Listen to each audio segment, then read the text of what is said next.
Good morning, Europe. You are watching Europe Today. In a recent development, Italian President Sergio Mattarella sharply rebuked Elon Musk for weighing in on Italian court rulings that have stymied the government's plans to process some asylum seekers in Albania.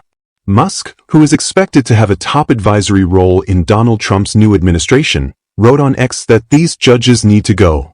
He was referring to the latest Italian court ruling against right-wing Premier Giorgia Meloni's much-touted Albania immigration deal. This is unacceptable. Do the people of Italy live in a democracy, or does an unelected autocracy make the decisions? He wrote in a subsequent post. The posts concerned a Rome court's refusal to rule on a formal request to detain 7 migrants rescued at sea and transferred to Albania for processing. This ruling resulted in the men being brought to Italy for processing. Mattarella did not cite Musk by name, but in an unusually piqued statement made clear that he was referring to him. Italy's head of state demanded respect for the country's sovereignty, especially from other soon-to-be public officials. A court in Italy rejects the outsourced detention of the first migrants sent to Albania.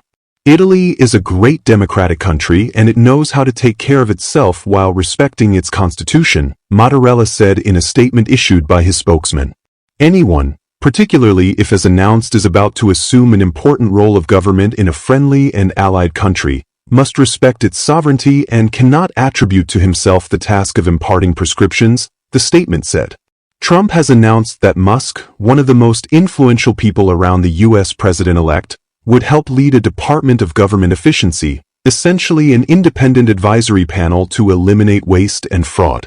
Musk is a supporter of Meloni and has met with her in Rome on a few occasions, and in September joined her at an awards ceremony on the sidelines of the UN General Assembly.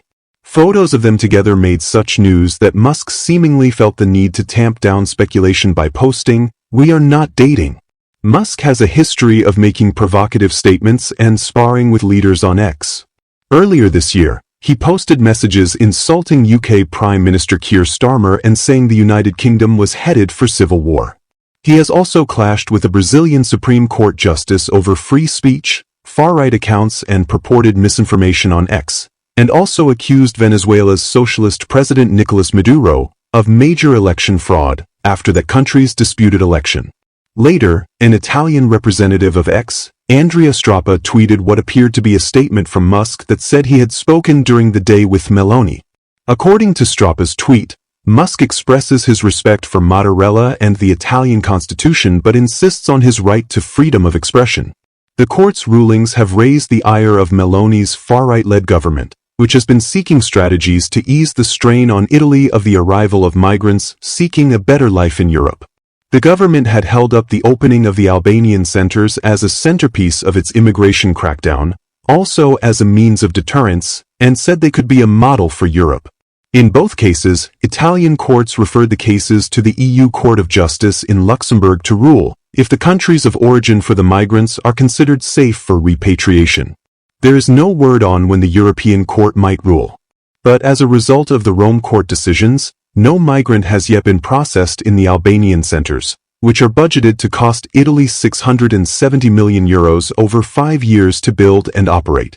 Italy's opposition says the money could be much better spent on reinforcing Italian-operated migrant processing centers, while human rights groups say the outsourcing of asylum processing contravenes international law. The centers opened in October after a months-long delay, because crumbling soil at one of the facilities needed to be repaired. They are run by Italy and are under the country's jurisdiction, while Albanian guards provide external security. Thank you so much for being here. For more news around the world, keep watching Europe Today.